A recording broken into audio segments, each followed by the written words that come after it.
Hello dears, എല്ലാവർക്കും സുഗമോ ദേവിയിലെ എപ്പിസോഡിന്റെ വിശേഷങ്ങളിലേക്ക് സ്വാഗതം. അപ്പൊ നമ്മുടെ ഇന്നത്തെ എപ്പിസോഡിൽ ഉണ്ടല്ലോ, നമ്മുടെ ത്യാഗരാജനെ നമ്മുടെ രംഗനാഥ വക്കീലിന്റെ ജൂനിയർ വിളിച്ചിട്ട് അവിടെ നമ്മുടെ പ്രഭാവതി വന്ന് സംസാരിച്ചതും ആ ഒരു വക്കീലിന്റെ കേസ് ഏറ്റെടുത്ത കാര്യമൊക്കെ പറയുന്നുണ്ട്. അപ്പൊ തന്നെ നമ്മുടെ ത്യാഗരാജനൊന്നും ഞെട്ടുന്നുണ്ട്. കാരണം എന്ന് വെച്ചാൽ നമ്മുടെ രംഗനാഥ വക്കീൽ അത്രയ്ക്കും വലിയൊരു വക്കീലാണ്.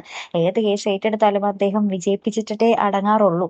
അപ്പൊ നമ്മുടെ ജൂനിയർ വക്കീൽ പറയുന്നുണ്ട്, ആ സാറ് കേസ് എന്തായാലും വിജയിപ്പിച്ചേ അടങ്ങുള്ളൂ, പക്ഷെ എനിക്ക് ചെയ്യാൻ പറ്റുന്ന ഹെൽപ്പ്, അതായത് സിദ്ധാർത്ഥൻ സാറിനെ പറ്റിയുള്ള കേസ് സംബന്ധമായ വിവരങ്ങൾ ഞാൻ ചോർത്തിത്തരാം എന്ന് പറയുന്നുണ്ട് നമ്മുടെ ത്യാഗരാജന്റെ അടുത്ത്. അപ്പൊ നമ്മുടെ ത്യാഗരാജൻ ശരി, എന്നാൽ എനിക്ക് ആ സഹായം വേണം എന്ന് പറഞ്ഞ് കോള് കട്ട് ചെയ്യുന്നുണ്ട് കേട്ടോ. അപ്പുറത്താണെങ്കിലും നമ്മുടെ പ്രഭാവതി പണ്ട് ആ ഒരു കോളേജിലെ കൊളീഗ്സ് ഉണ്ടല്ലോ, പ്രൊഫസർ ആയിരുന്നല്ലോ നമ്മുടെ പ്രഭാവതി. ഇപ്പൊ കൊളീഗ്സിന്റെ അടുത്ത് ഇങ്ങനെ വിളിച്ചിട്ട് ഓരോരുത്തരുടെ അടുത്തും ഇങ്ങനെ പൈസ കടം ചോദിക്കുന്നുണ്ട്. അപ്പൊ എല്ലാവർക്കും ഇപ്പോൾ പേടി, നമ്മുടെ പ്രഭാവതിക്ക് കൊടുക്കാൻ വേണ്ടി തിരികെ കിട്ടുമോ എന്ന് അറിയാൻ വേണ്ടി. അപ്പൊ പ്രഭാവതി പറയുന്നുണ്ട്, പണ്ടൊക്കെ സാറിന് ഞാൻ എത്രയൊക്കെ പൈസ തന്ന് സഹായിച്ചിട്ടുള്ളതാണ്, ഇപ്പൊ ഞാൻ ഉറപ്പായിട്ടും തിരിച്ചു തന്നിരിക്കും എന്നൊക്കെ പറഞ്ഞ് ഭയങ്കര കേണതാണൊക്കെ പറയുവോ. അപ്പൊ ഇത് നന്ദൻ കാണുമ്പോൾ തന്നെ നമ്മുടെ പ്രഭാവതി കയ്യിൽ നിന്ന് ഫോൺ അപ്പൊ തന്നെ തട്ടിപ്പറിച്ച് മേടിച്ചെടുക്കുന്നുണ്ട്. എന്നിട്ട് പറയുന്നുണ്ട്, അമ്മ ഇനി ആരുടെ കയ്യിൽ എന്താ പറയാ കാലിൽ വീണ്ടും കെഞ്ചേണ്ട ആവശ്യമൊന്നുമില്ല എന്നും പറയുമ്പോൾ നമ്മുടെ പ്രഭാവതി പറയുന്നുണ്ട്, പിന്നെ നീ കൊടുക്കോ പൈസ? ആരോടും ചോദിക്കാതെ പിന്നെ പൈസ എവിടെ നിന്നും കിട്ടും? ആ വക്കീലിന് ഫീസ് എന്തായാലും കൊടുത്തേ പറ്റൂ, സിദ്ധുവിനെ എങ്ങനെയും ഇറക്കിയേ പറ്റൂ എന്നൊക്കെ പറഞ്ഞ് നമ്മുടെ പ്രഭാവതി പറയുന്നുണ്ട്. അപ്പൊ തന്നെ നമ്മുടെ ദേവിയും വന്ന് പറയുന്നുണ്ട് കേട്ടോ, എന്താ അമ്മ രാവിലെ മുതൽ ഓരോരുത്തരുടെ അടുത്തും വിളിച്ച് കെഞ്ചുവാണ്, ഇനി വേണ്ടമ്മേ എന്ന് പറയുമ്പോൾ നമ്മുടെ പ്രഭാവതി നമ്മുടെ ദേവിനോട് ചോദിക്കുന്നുണ്ട്, നിങ്ങളുടെ ആരുടെയും കയ്യിൽ പൈസ ഇല്ലല്ലോ, അപ്പൊ ആരുടെ അടുത്തെങ്കിലും കടം മേടിച്ചല്ലേ പറ്റുള്ളൂ, അപ്പൊ എനിക്ക് ചോദിച്ചല്ലേ പറ്റൂ, സിദ്ധുവിന് വേണ്ടി ഞാൻ എന്തും ചെയ്യും എന്ന് പറഞ്ഞ് നമ്മുടെ പ്രഭാവതി അപ്പുറത്തേക്ക് പോകുന്നുണ്ട്.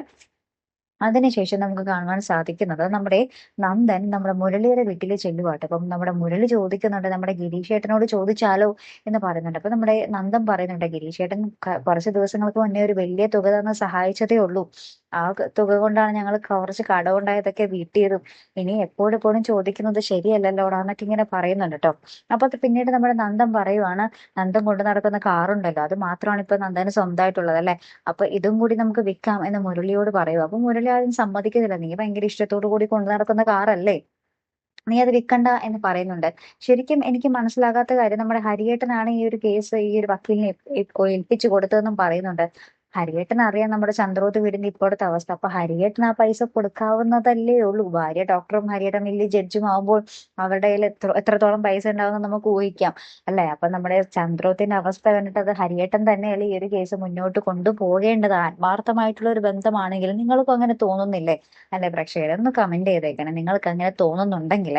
അപ്പൊ എന്തായാലും അങ്ങനെയൊക്കെ കുറച്ച് കാര്യങ്ങൾ നടക്കുന്നുണ്ട് കേട്ടോ. അപ്പൊ ലാസ്റ്റ് നമ്മുടെ മുരളി ഇങ്ങനെ പറയുന്നുണ്ട്, എന്നാൽ ശരിയടാ നമുക്ക് ഈ വണ്ടി വിൽക്കാം എന്ന് പറഞ്ഞ മുരളി നമ്മുടെ നന്ദനെ പറഞ്ഞ് സമാധാനിപ്പിക്കുന്നുണ്ട്. ഇപ്പൊ ചന്ദ്രോത്തിന്റെ മുറ്റം ഒഴിഞ്ഞാലും പിന്നീട് പണ്ടത്തെ പോലെ കുറെ വണ്ടികൾ വരോടാന്നൊക്കെ പറഞ്ഞ് സമാധാനിപ്പിക്കുന്നുണ്ട് കേട്ടോ നമ്മുടെ മുരളി പിന്നെ നന്ദനെ. പിന്നീട് നമുക്ക് കാണുവാൻ സാധിക്കുന്ന കാഴ്ച, നമ്മുടെ ദേവിക നമ്മുടെ സിദ്ധാർത്ഥനെ കാണാൻ വേണ്ടി ജയിലിലേക്ക് പോവുക. എന്നിട്ട് നമ്മുടെ ദേവിക പറയുന്നുണ്ട്, അച്ഛൻ ഞങ്ങളോടൊക്കെ ചെയ്യുന്നത് ഭയങ്കര ദ്രോഹമാണ് അച്ഛൻ, മറ്റുള്ളവരുടെ കാര്യത്തിന് വേണ്ടി സ്വന്തം ഭാര്യ, ഞങ്ങളുടെ കാര്യമൊന്നും നോക്കണ്ട, സ്വന്തം ഭാര്യ അമ്മയുടെ കാര്യമൊന്നും നോക്കാലോ, അമ്മ എത്ര നാളെ ഉണ്ടിട്ട് ഉറങ്ങിയിട്ടെന്ന് അച്ഛൻ അറിയോ എന്നൊക്കെ പറഞ്ഞിട്ട് ഇങ്ങനെ ഭയങ്കരമായിട്ട് ഇങ്ങനെ പറയുന്നുണ്ട്. അച്ഛൻ ചെയ്യുന്നത് ശരിക്കും ക്രൂരതയാണ്, അച്ഛനെല്ലാം തുറന്നു പറഞ്ഞാൽ തീരാവുന്ന പ്രശ്നമല്ലേ ഉള്ളൂ എന്നൊക്കെ പറയുന്നുണ്ട്. അപ്പോഴും നമ്മുടെ സിദ്ധു, ഇത് ഞാൻ പറഞ്ഞ മേരി തോമസിന്റെ കാര്യം എന്താവും, ചന്ദ്രമതിയുടെ കാര്യം എന്താവും, ഇത് തന്നെ പഴയ പല്ലവി തന്നെ. ഇത് ഭയങ്കര ഓവറാണല്ലേ പ്രേക്ഷകരെ? സ്വന്തം കുടുംബം ഇങ്ങനെ താറുമാറായി തകർന്നു നിൽക്കുമ്പോഴും അദ്ദേഹത്തിന് ചിന്ത അവരുടെയൊക്കെ കാര്യങ്ങളാണ്. അപ്പൊ നമ്മുടെ ദേവിക ഇങ്ങനെ പറയുന്നുണ്ട്, അച്ഛൻ ഇങ്ങനെയാണെങ്കിൽ ഞങ്ങളെ ദുഃഖിപ്പിക്കുന്നതാണ് അച്ഛൻ ഇഷ്ടമെങ്കിൽ അങ്ങനെ തന്നെ ആയിക്കോളൂ എന്നൊക്കെ പറഞ്ഞ് നമ്മുടെ ദേവികയും സിദ്ധാർത്ഥനും കുറച്ച് ഒരു സ്വരച്ചേർച്ച ഇല്ലായ്മയിൽ തന്നെയാട്ടോ അവർ പിരിയുന്നത്. അതിനുശേഷം നമ്മുടെ ദേവിക സിദ്ധാർത്ഥനെ കണ്ട് പുറത്തിറങ്ങുമ്പോഴേക്കും നമ്മുടെ തനുജ വരുന്നുണ്ട്.